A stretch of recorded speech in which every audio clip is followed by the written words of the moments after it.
Bismillahirrahmanirrahim. Assalamualaikum warahmatullahi wabarakatuh.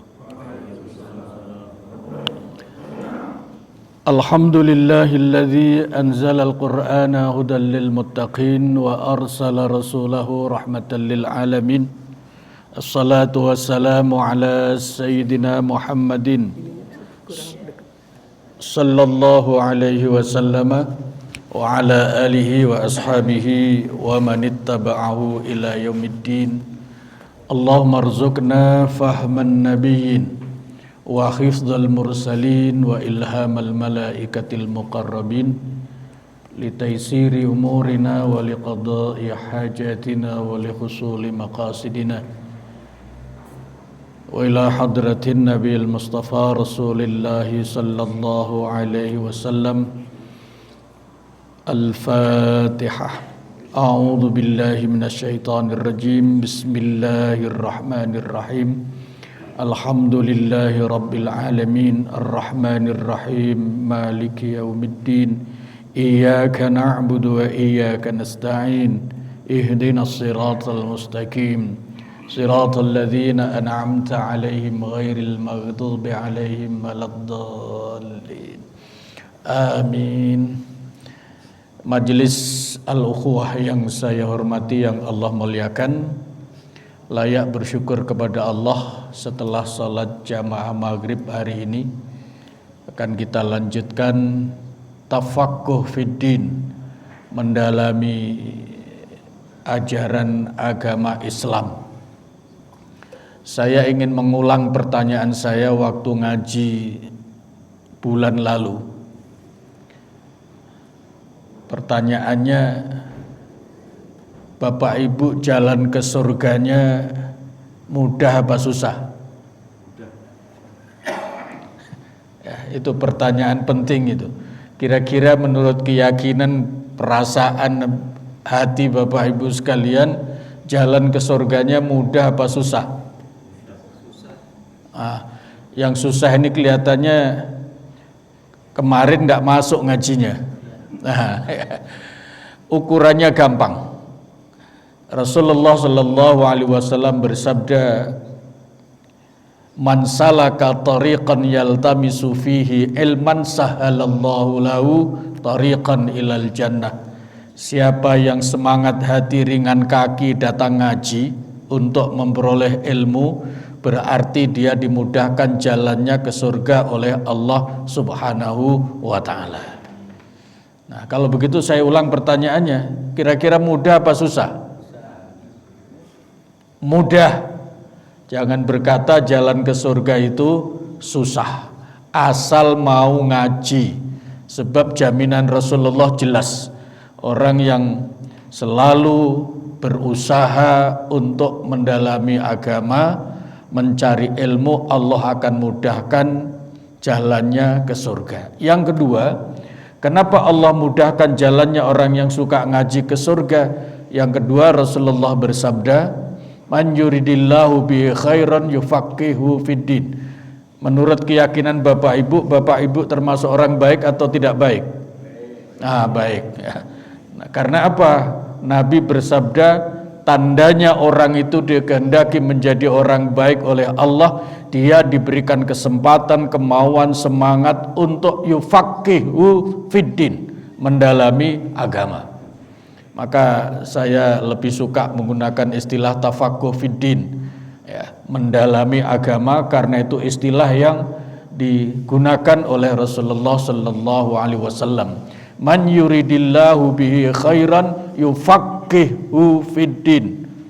Barang siapa yang dikehendaki baik oleh Allah, menjadi orang baik, maka dia dipandaikan, difahamkan, didalamkan dalam memahami agama. Maka kita layak bersyukur ada di majelis ini. Insya Allah kita akan semakin dalam asal bisa mengikuti pengajian ini secara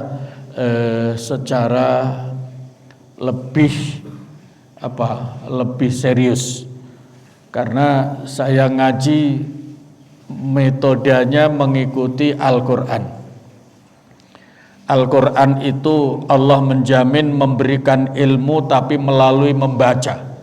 Iqra bismi rabbikal ladzi khalaq, khalaqal insana min alaq, iqra wa rabbukal akram alladzi 'allama bil qalam. Allah 'allama bil qalam itu melalui membaca.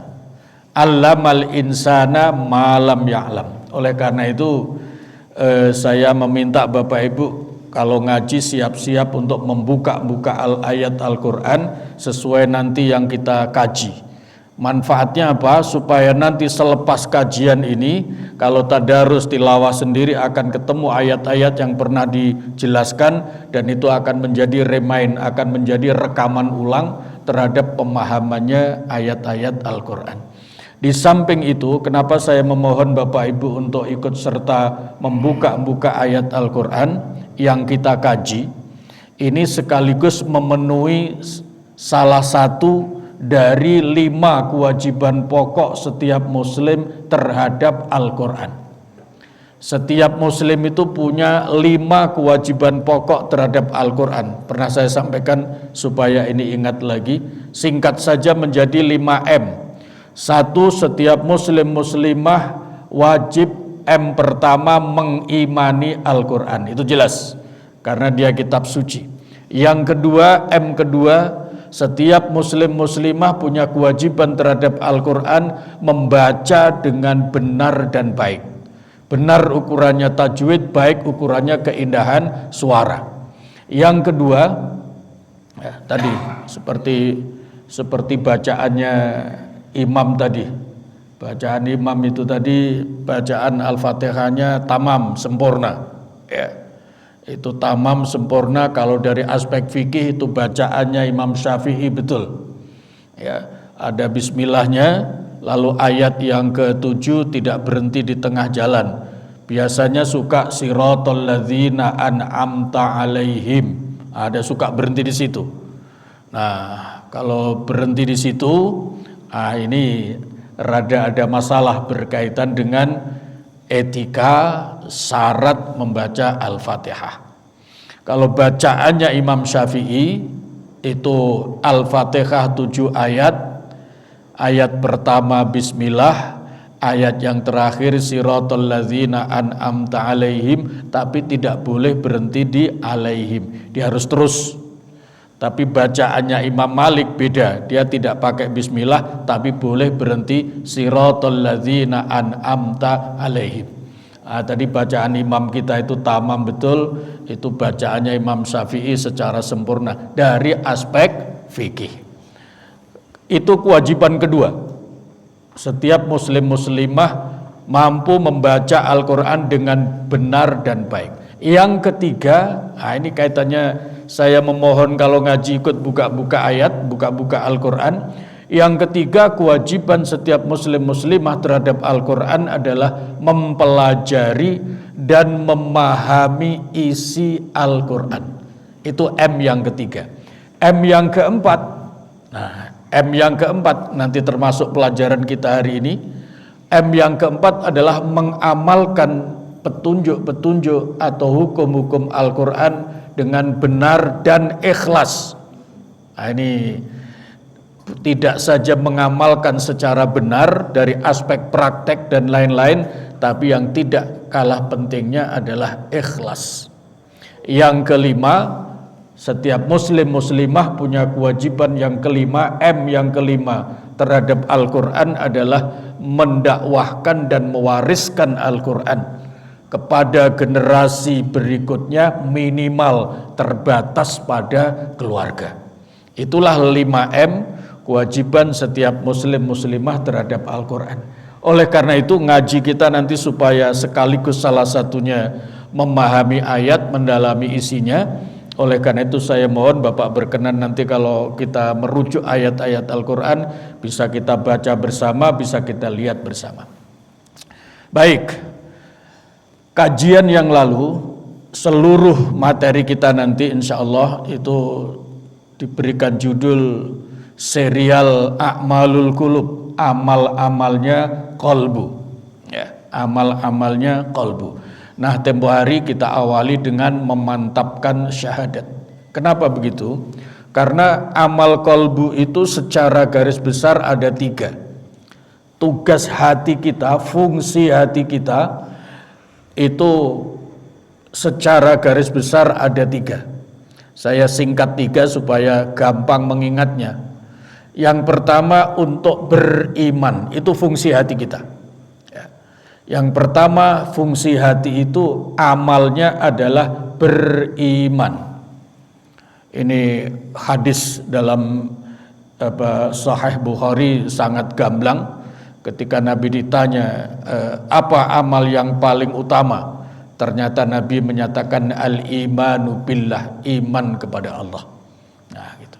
Karena apa? Karena iman inilah nanti yang akan menentukan tingkat ketakwaan, tingkat kesolehan, dan seterusnya. Yang kedua, amal kolbu itu yang utama, fungsi kolbu itu adalah untuk bertakwa. Dorongan iman akan melahirkan ketakwaan, itu termasuk amal kolbu yang kedua. Yang ketiga adalah amal kolbu yang ketiga itu adalah untuk mendorong, tugas kolbu yang ketiga adalah untuk mendorong lahirnya amal soleh. Nah, kalau begitu rumusnya menjadi aktivitas fisik kita, sholat misalnya mulai berwudu, mulai takbir sampai salam dan seterusnya, itu sangat tergantung nanti bagaimana amaliyah kolbu kita. Sekilas tempo hari supaya kita faham sistematikanya, untuk menunjukkan betapa amal kolbu itu menjadi penentu.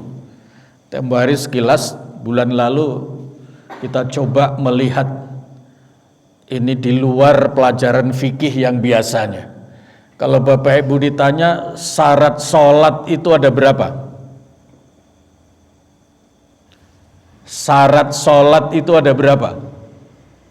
Nah, ini biasanya kalau disebut sholat, kalau tidak wudhu disebut sholatnya gimana? Orang sholat tapi tidak punya wudhu, sholatnya apa? Sholatnya apa? Tidak sah. Berarti wudhu itu menjadi syarat sahnya sholat. Begitu ya. Nah, orang yang belum bersyahadat wajib sholat apa tidak? Tidak.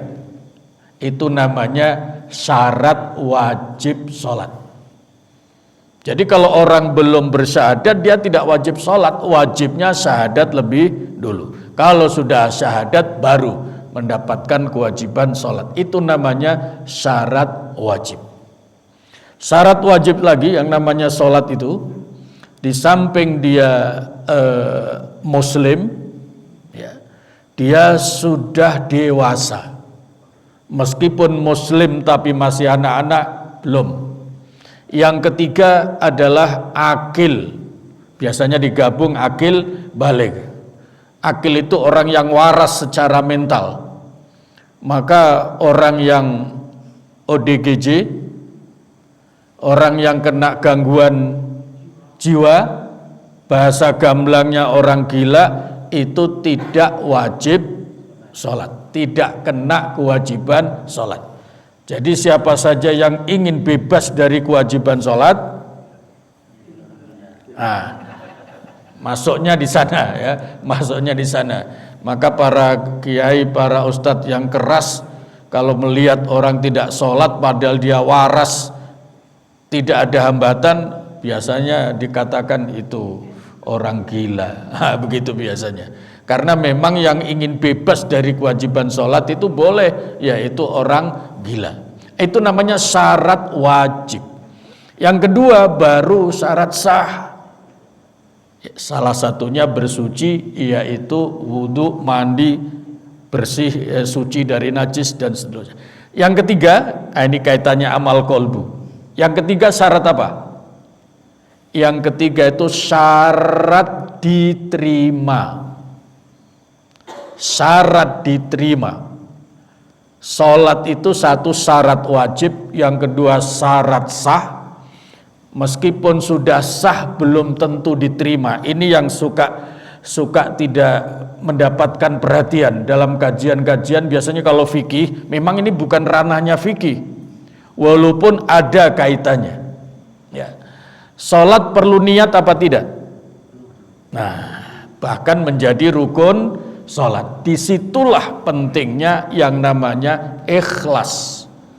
Allah tidak berkenan menerima ibadah siapapun kecuali dilaksanakan dengan benar dan ikhlas.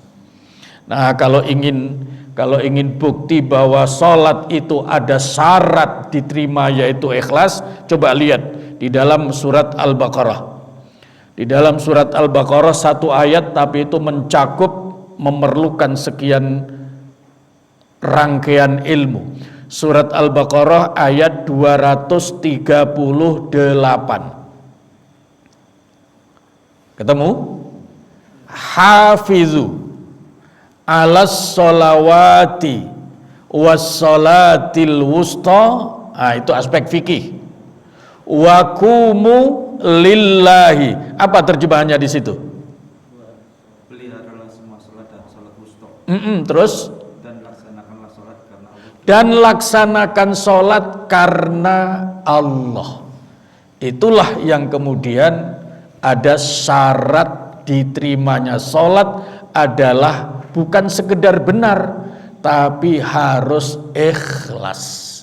Meskipun tata caranya mulai takbir sampai salam benar, tata caranya, tapi aspek satu, yaitu salatnya karena ada riya, itu jelas Allah tidak berkenan menerima. Ini amal kolbu yang penting kaitannya dengan salat, niat.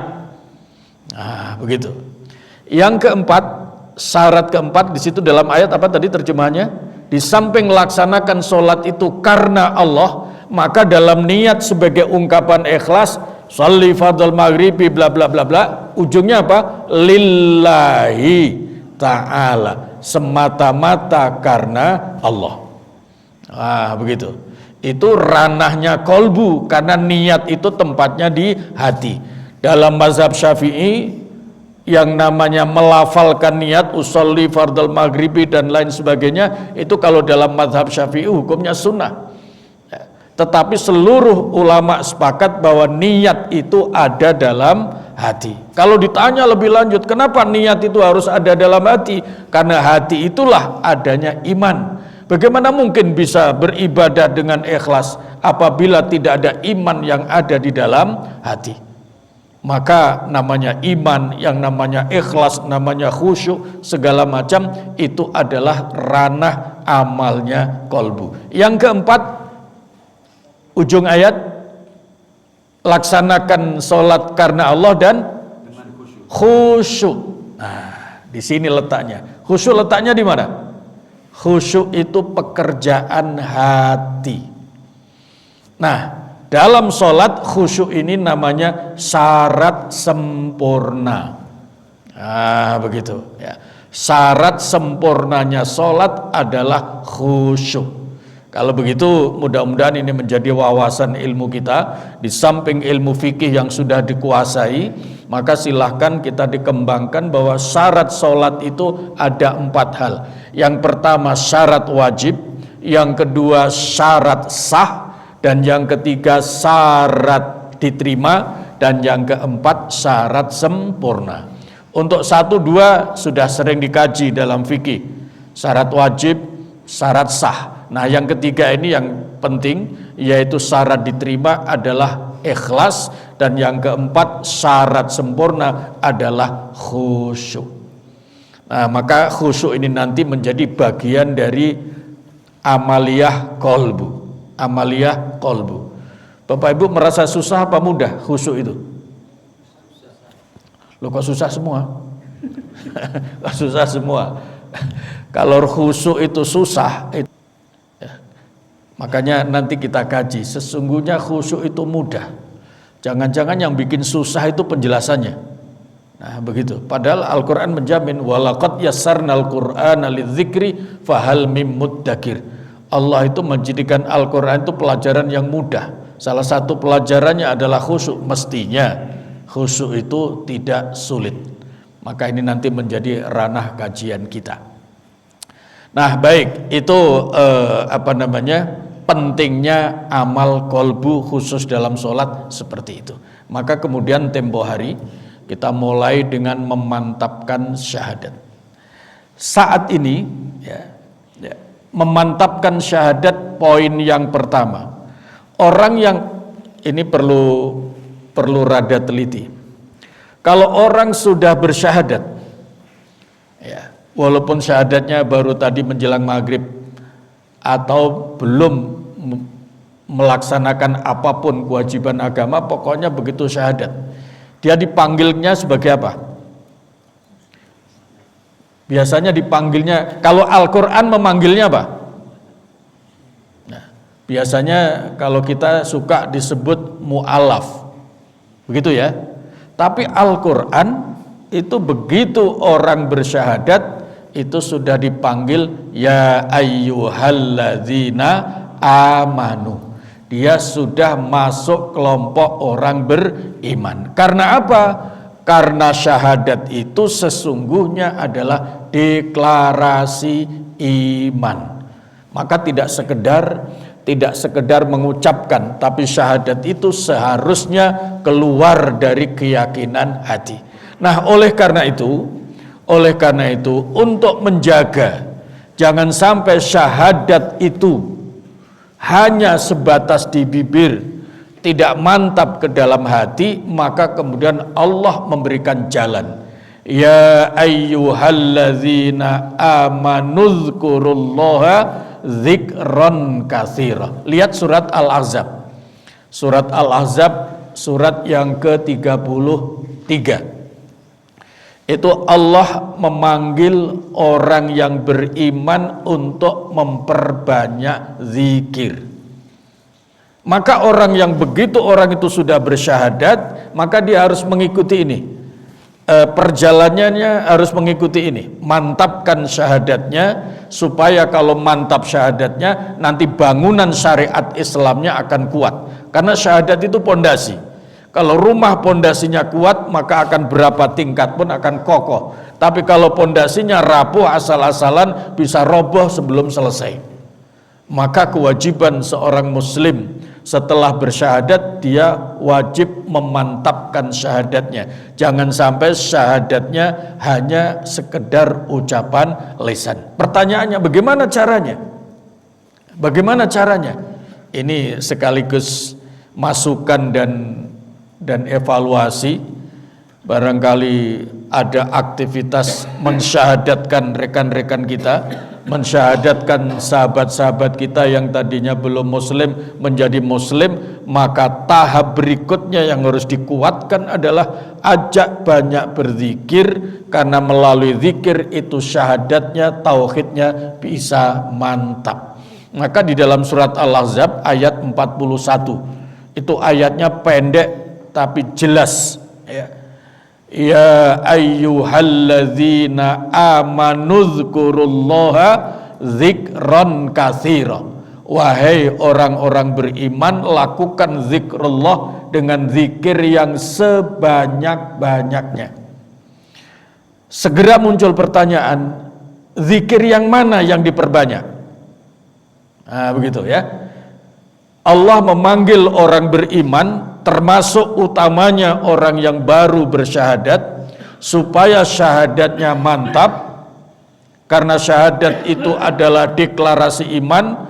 Dengan syahadat mantap melalui zikrullah, maka bangunan syariatnya nanti akan kuat, akan sempurna.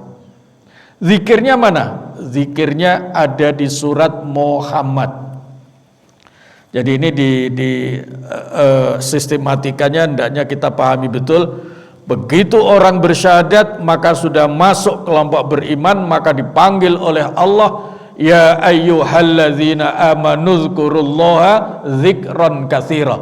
Lakukan zikrullah dengan zikir yang sebanyak-banyaknya. Zikirnya apa? Nah, ada di surat Muhammad. Ada di surat Muhammad ayat 19. Surat Muhammad itu surat yang ke berapa? 47 ya, ayat 19. Di situ sekaligus barangkali selama ini jamaah sekalian sudah sering mengikuti majelis zikir. Nah, di situ biasanya imam zikir menyatakan fa'lam annahu. Nah, jangan dikira itu adalah komando imam untuk zikir bersama, tidak, tapi itu adalah ayat Al-Qur'an. Lihat ayat 19, betul ya? Di situ fa'lam annahu la ilaha illallah. Maka ketahuilah sesungguhnya la ilaha illallah, tidak ada ilah sama sekali kecuali Allah.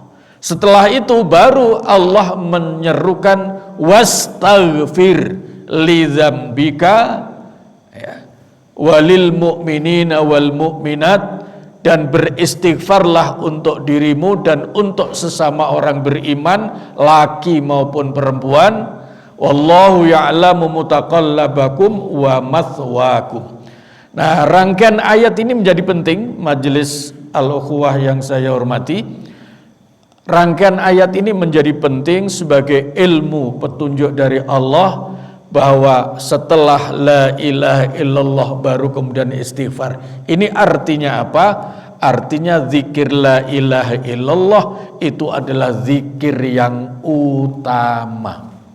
Baru strata berikutnya ada istighfar, ada tasbih, ada segala macam takbir, itu semua adalah setelah la ilaha illallah. Ini menjadi panjang, menjadi sangat penting.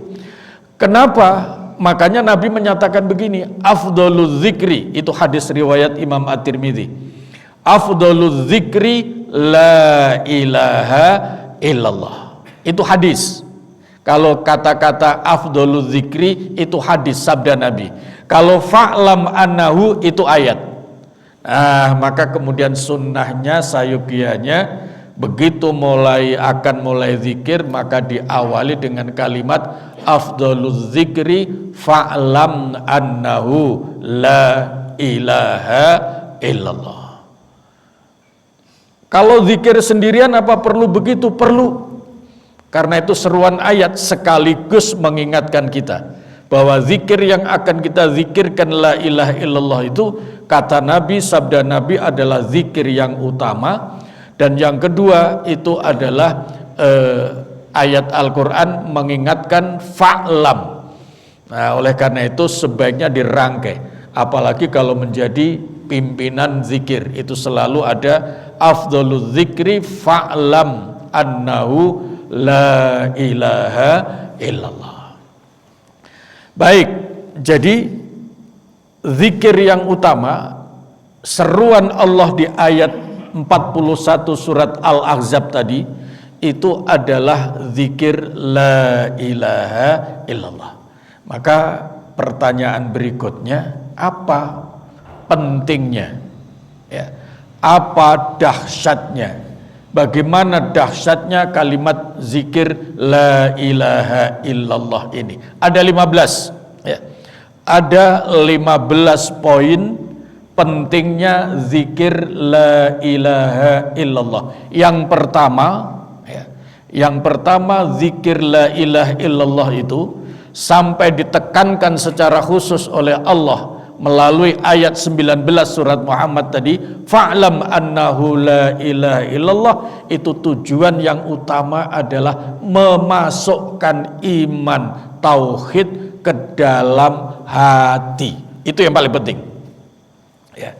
Memasukkan iman tauhid ke dalam hati ya. Kenapa mesti la ilaha illallah yang masuk ke dalam hati? Padahal iman itu kan sekian banyak. Iya, ini mengikuti sabda Nabi. Al-imanu bid'un wa sab'una syu'batan. Itu hadis. Iman itu ada 77 cabang. A'laha yang tertinggi, wa afdaluha yang utama, la ilaha illallah. Oleh karena Rasulullah sallallahu alaihi wasallam bersabda, bahwa iman tertinggi itu adalah la ilaha illallah, dan oleh karena itu dia jadikan iman tertinggi, maka masuk dalam syahadat asyhadu an la ilaha illallah. Nah, maka syahadat ini, tauhid yang ada dalam syahadat ini harus betul-betul masuk ke dalam hati.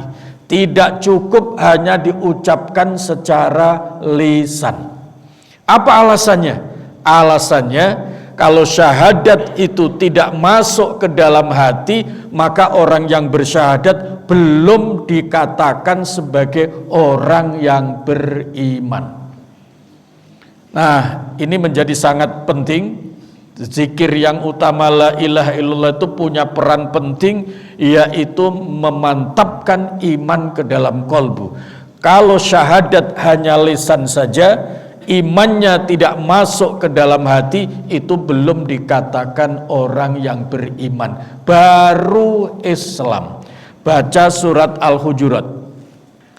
Ini sangat penting, Bapak Ibu tolong juga sampaikan kepada keluarga, kepada yang lain, pentingnya zikir la ilaha illallah itu adalah memasukkan, menguatkan iman tauhid dalam hati.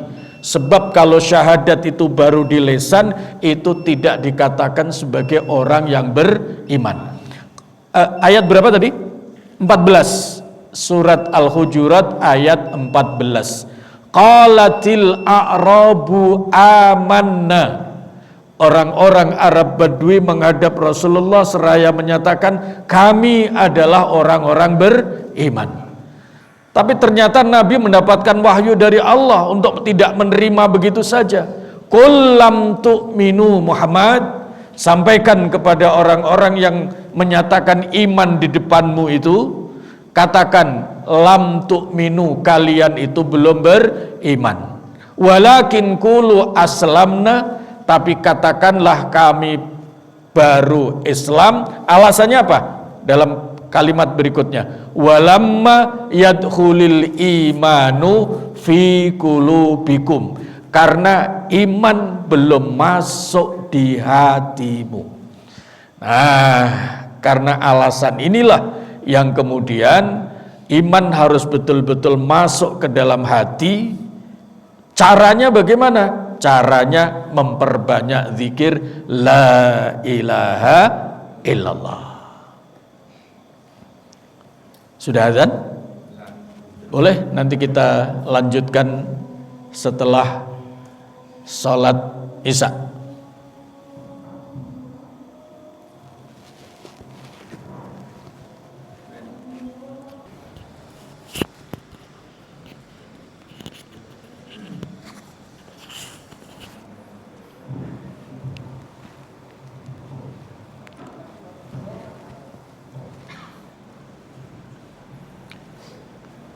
Bismillahirrahmanirrahim. Kita lanjutkan ngaji kita. Tadi yang kita baca, Ustaz Yusuf, tolong dibacakan surat Al-Hujurat ayat 14 supaya bisa disimak. Ayat ini penting, berkaitan dengan kewajiban setiap muslim, termasuk yang sudah bersyahadat, baru bersyahadat. Kewajiban utamanya adalah memantapkan syahadatnya supaya iman masuk di hati melalui banyak zikrullah. Ya ayyuhalladzina amanu dzkurullaha dzikron katsira. Karena ada kasus pada zaman Rasulullah sallallahu alaihi wasallam, ada sekelompok orang yang menyatakan iman di depannya Nabi, tapi ternyata turun wahyu agar Nabi menyampaikan penjelasan kepada mereka bahwa mereka belum beriman, baru berislam karena iman belum masuk di hati. Boleh dibacakan? أعوذ بالله من الشيطان الرجيم قالت الأعراب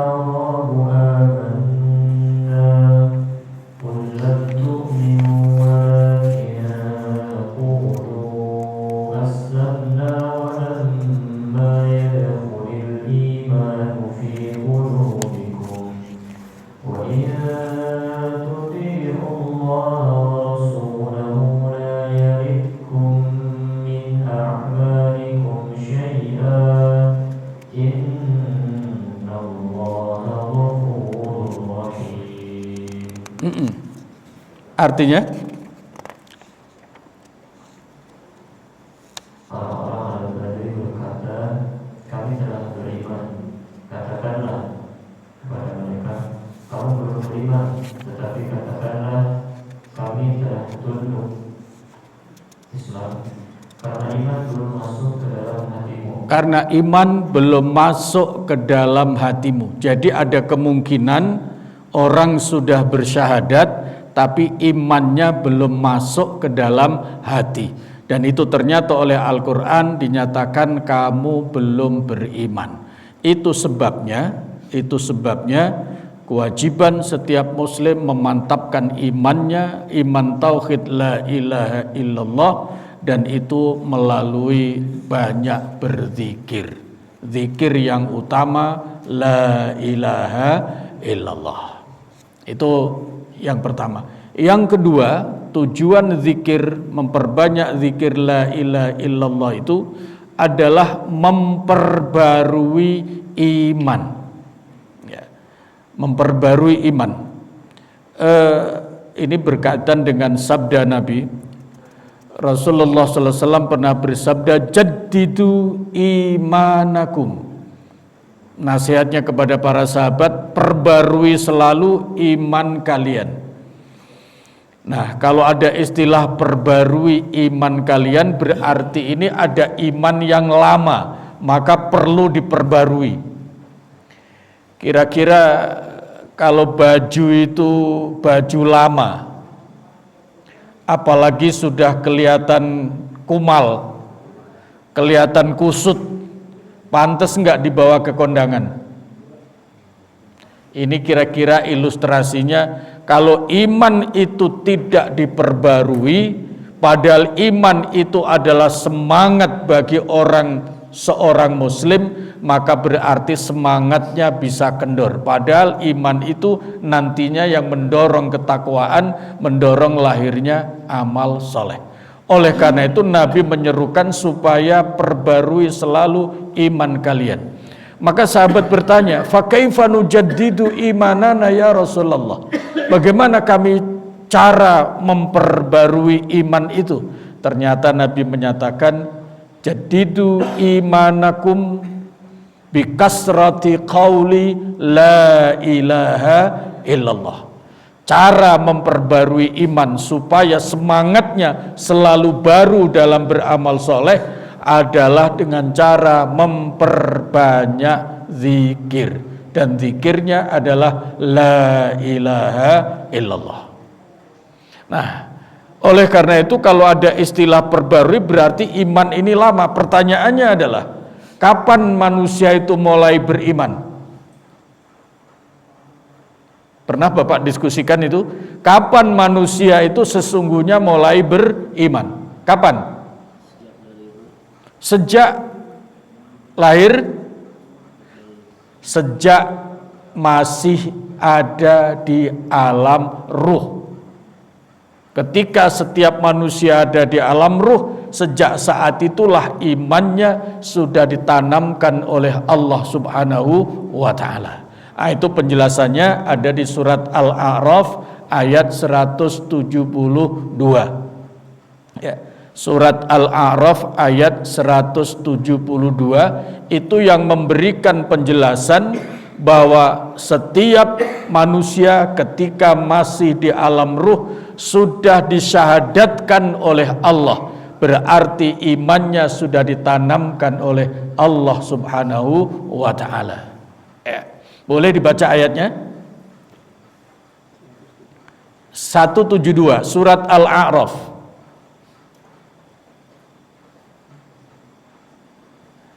Wa idh akhadha rabbuka min bani Adama min zuhurihim dhurriyyatahum wa ashhadahum ala anfusihim alastu bi rabbikum qalu bala shahidna an taqulu yawmal qiyamati inna kunna dalam ayat itu kata syahadat disebut dua kali. wa ashhadahum, dan qalu bala syahidna. Nah, inilah petunjuk Al-Quran bahwa manusia itu ketika masih di alam ruh sudah pernah bersyahadat. Nah, disinilah rahasianya kenapa Nabi memberikan contoh ketika cucu-cucunya lahir itu diazani di telinga kanan dan diiqomati di telinga kiri, dan itu hukumnya sunnah. Nah, apakah bayi baru lahir mau diajak sholat? Ternyata tidak. Itu rahasianya adalah untuk memantapkan syahadat yang pernah Allah lakukan, mensyahadatkan bayi yang ketika di alam ruh, seperti penjelasan ayat 172 surat Al-A'raf. Wa ashhadahum ala anfusihim alastu birabbikum qalu bala syahidna. Bukankah aku ini Rabbmu wahai ruh? Maka ruh itu dengan sendirinya menjawab bala syahidna, iya benar kami bersaksi. Itulah kemudian muncul istilah syahadat. Nah, kenapa bayi yang baru lahir itu sangat penting untuk diazani, bukan untuk diajak sholat, tetapi itu adalah dalam rangka memantapkan syahadatnya, karena di dalam azan itu ada asyhadu alla ilaha illallah. Tapi juga ada kaitannya dengan sholat. Apa hubungannya? Hubungannya adalah kalau orang itu mantap syahadatnya, maka dia akan sadar kewajibannya, dan tugas kewajiban ibadah yang utama nantinya sampai waktunya itu adalah sholat. Itulah hikmah azan ketika bayi lahir dan iqamat ketika bayi lahir. Itu berkaitan dengan ayat 172 surat Al-A'raf. Yang ketiga, tujuan zikir la ilaha illallah itu adalah membersihkan kolbu, membersihkan hati, ya, membersihkan hati. Nah, ini diingatkan oleh Allah. Coba dilihat di surat, lihat di surat At-Taubah. Lihat di surat At-Taubah. Di surat At-Taubah itu ayat 28 kalau tidak salah. Ya.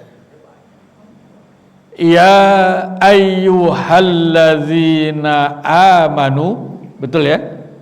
Innamal musyrikuna najasun. Wahai orang-orang beriman, orang-orang musyrik itu najis. Dalam kurungnya adalah kotor jiwanya.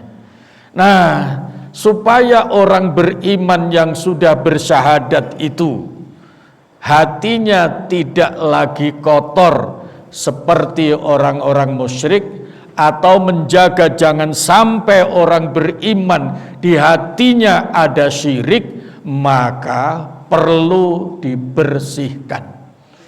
Nah, perlu dibersihkan. Melalui apa? Melalui banyak zikir. Membersihkannya dengan zikir apa? Dengan zikir la ilaha illallah, bukan dengan yang lain. Karena apa? Karena kalimat la ilaha illallah inilah yang disebut oleh Allah sebagai kalimah thayyibah. Ustaz Yusuf, coba dilihat, Bapak Ibu boleh dicek di surat Ibrahim. Nanti akan ketemu Allah sebut kalimah thayyibah yang tidak lain maksudnya adalah la ilaha illallah. Surat Ibrahim ayat 24 dan 25.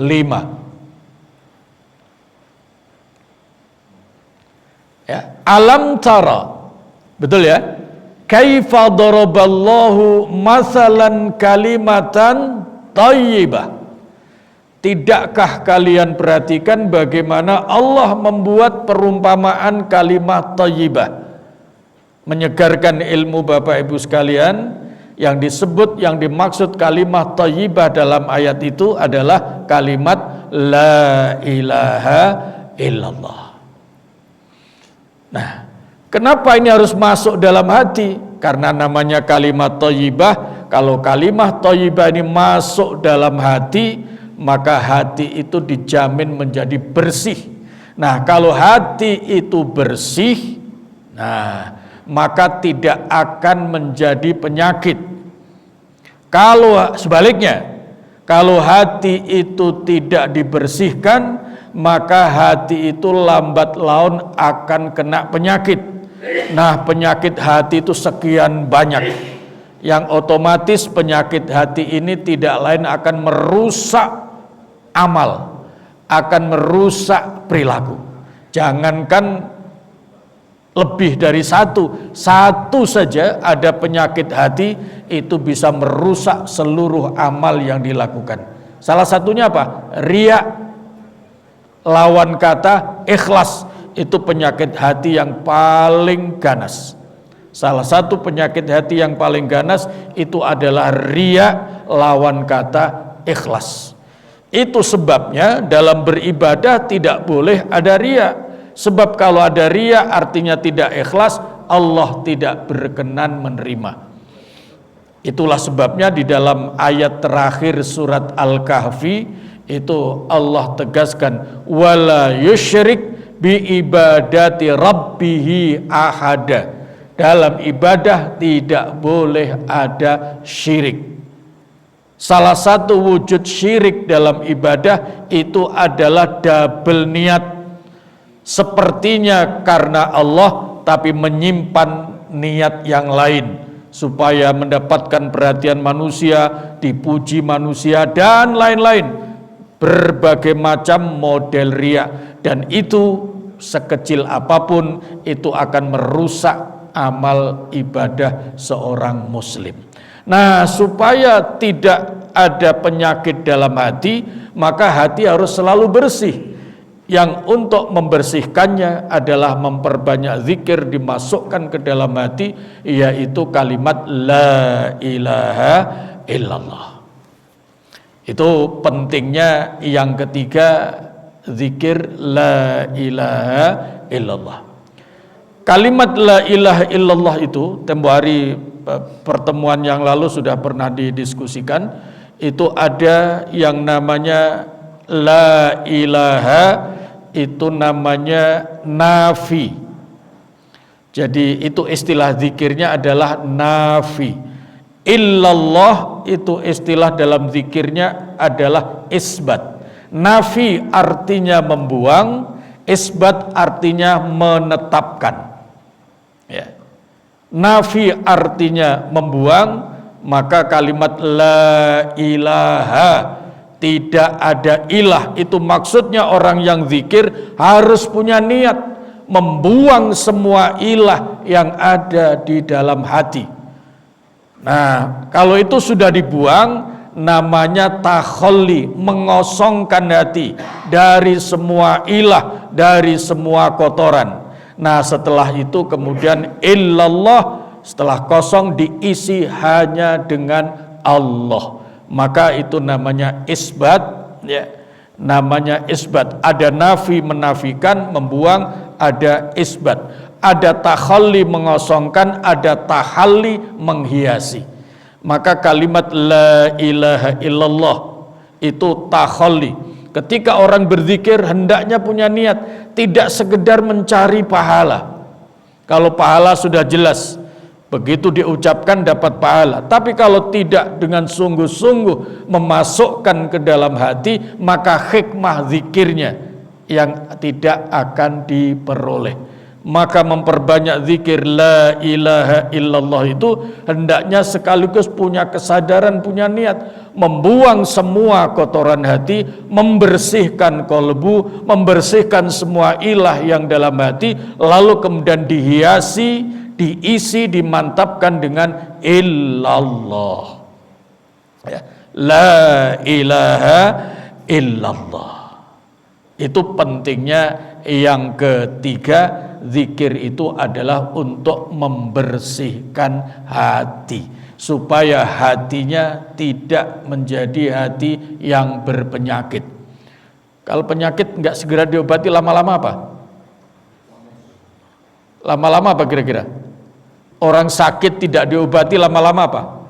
Mati. Ya, makin kronis, makin mati. Maka kalau sampai hati itu mati, Masya Allah, itu sudah tidak berfungsi sama sekali. Itulah hatinya orang-orang kafir. Maka orang kafir itu hatinya mati. Nah, kemudian sudah mati, kemudian dikunci. Khatamallahu ala qulubihim wa ala sam'ihim wa ala absarihim ghishawah. Ujungnya adalah mendapatkan azab Allah Subhanahu wa ta'ala. Nah, dari sini kita menjadi paham, ya. Oleh karena itu memperbanyak zikir semua boleh, baca Quran bagus, tasbih bagus, tapi jangan pernah tinggal yang namanya la ilaha illallah. Karena kalimat itu kalimat ada dalam syahadat, dan itu artinya zikir tauhid untuk membersihkan kolbu. Ada pertanyaan? Mumpung masih ada waktu, silakan kalau ada pertanyaan.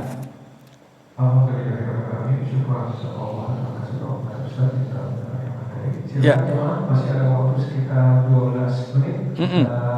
Gunakan untuk sesi tanya jawab. Silakan.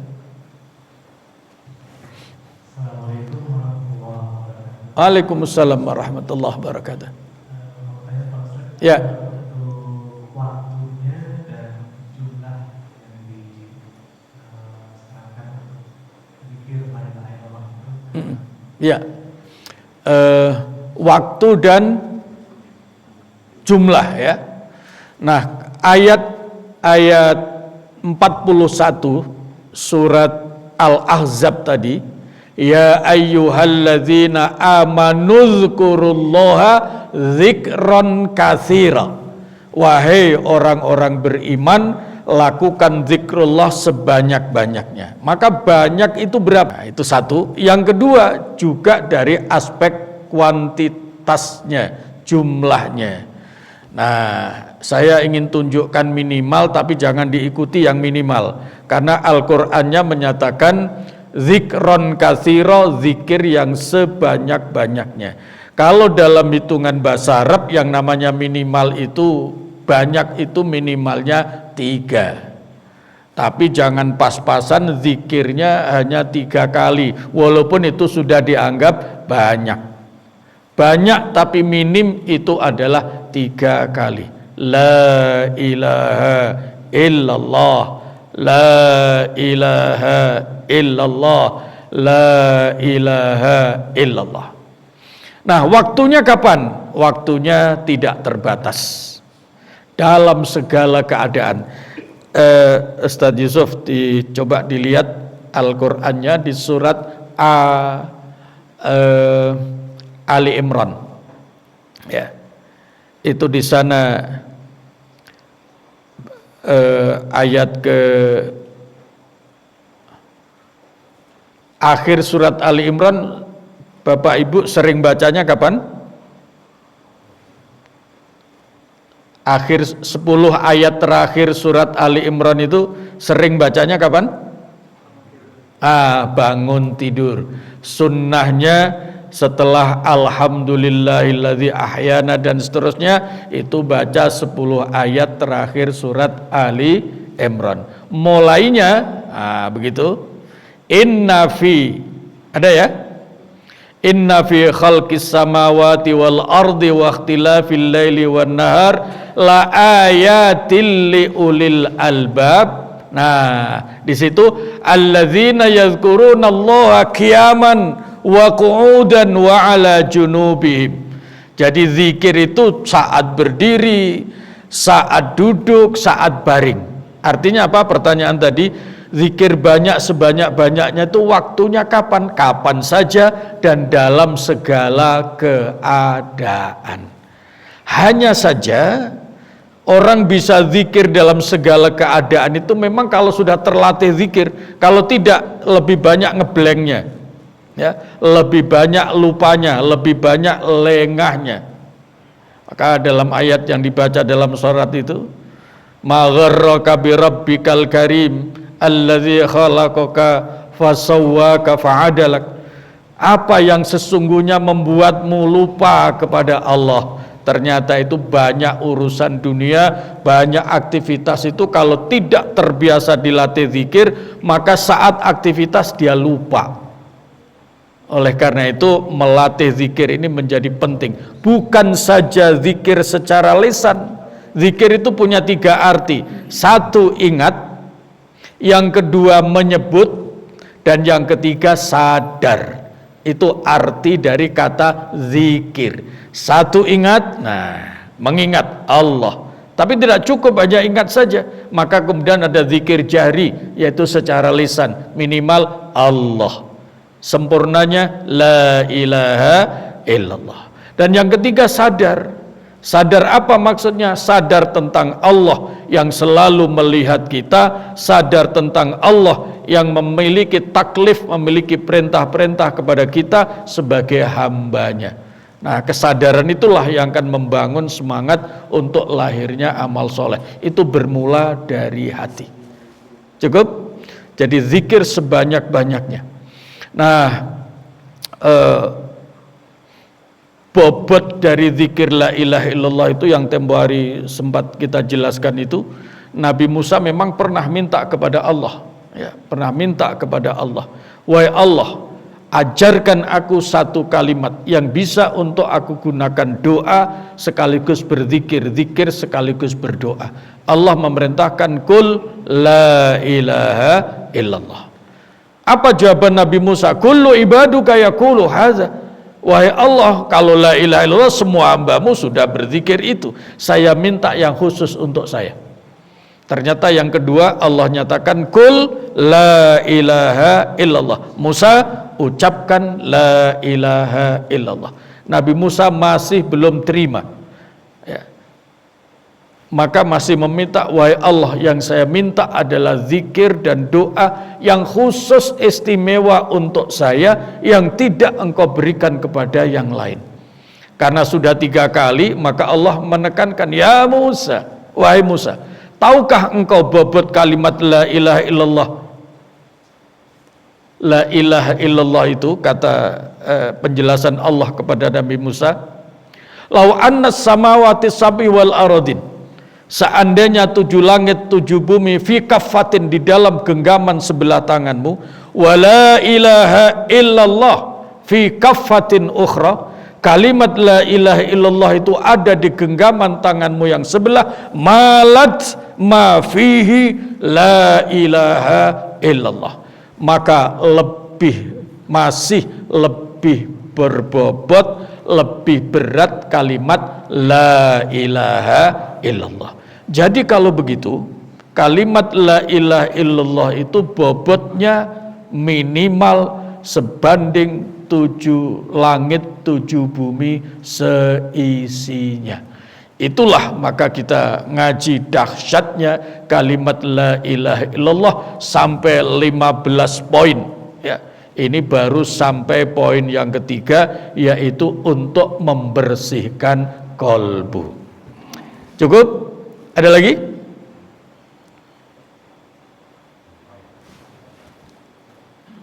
Alhamdulillah. Ada lagi? Satu pertanyaan. Masih. Silakan. Terima kasih Pak Kiai. Ya. Kembali ke surat Muhammad 19. Ya. Disebutkan la ilaha illallah, kemudian kita diminta untuk memohon ampunan. Ya. Untuk para mukmin laki-laki dan perempuan. Ya. Terus di mana ayat ini ditutup dengan dan Allah mengetahui tempat usaha dan tempat tinggal. Iya. Fa'lam annahu la ilaha illallah wastaghfir li dzambika walil mu'minina wal mu'minat wallahu ya'lamu mutaqallabakum wa mathwakum. Allah Maha mengetahui tempat usahamu, artinya bagaimana di dunia, usaha sama dengan amal. Wa mathwakum, dan tempat kembalimu, artinya apa? Kalimat la ilaha illallah itulah nanti yang akan menentukanmu bagaimana hidup di dunia dan ujungnya bagaimana nanti kelak di akhirat. Nah, begitu. Kalau ini dihubungkan dengan ayat 172 surat Al-A'raf tadi, ketika manusia masih di alam ruh yang kemudian dibawa lahir, itu adalah syahadat. Yang ternyata syahadat itu adalah ada kalimat la ilaha illallah. Dan itulah nanti yang harus dibawa kembali. Harus dibawa kembali menghadap Allah Subhanahu wa ta'ala. Maka nanti yang ke-14, orang yang istiqomah la ilaha illallah, menzikirkan la ilaha illallah itu tujuannya adalah untuk mendapatkan husnul khotimah, yaitu yang akhir hayatnya mampu mengucapkan la ilaha illallah. Itu harus kembali. Nah, di ujung ayat 49 Allah Maha mengetahui nanti tempat kembalimu, itu tergantung pengaruhnya la ilaha illallah dalam kehidupan seorang muslim. Kalau la ilaha illallah itu sudah betul-betul masuk ke dalam hati, maka dia akan menjadi muslim yang sempurna. Muslim sempurna itu muslim yang disebutkan di dalam ayat 24-25 surat Ibrahim. Akidahnya kuat, syariah ibadahnya sempurna, mulia akhlaknya. Itulah seorang muslim yang paripurna, yang dikehendaki oleh Allah. Makanya dalam surat Al-Baqarah ayat 208 Allah menyeru, ya ayyuhalladzina amanu dkhulu fis-silmi kafah. Wahai orang-orang beriman, masuklah Islam, jadilah muslim secara sempurna. Jadi kalimat la ilaha illallah menentukan bagaimana orang hidup di dunia dan sekaligus menentukan bagaimana kembalinya ke akhirat ke hadapan Allah Subhanahu wa ta'ala. Terakhir, sampai-sampai dahsyatnya kalimat la ilaha illallah itu, ya, kalaulah ada ahli zikir tapi memang orientasinya pahala, hatinya masih betul-betul belum bersih, artinya kemudian sekali waktu dia berbuat dosa, kalau sampai nanti dia syahadat saja yang berarti tertanam tauhid la ilaha illallah, kemudian dia tidak melakukan yang lain-lain, kemudian masuk ke neraka. Ketika sampai ke neraka, itu nanti orang-orang kafir membuli dia. Loh, kamu buat apa dulu banyak zikir, tapi nerakanya sama saja dengan saya. Nah, Allah tidak ridho. Allah tidak rela orang yang pernah bersyahadat, yang pernah berzikir, walaupun banyak dosa tapi masuk neraka lalu dibuli oleh orang-orang kafir. Allah tidak ridho. Maka Allah kemudian memerintahkan malaikat supaya diambil dari neraka. Kemana arahnya kira-kira? Akan masuk surga.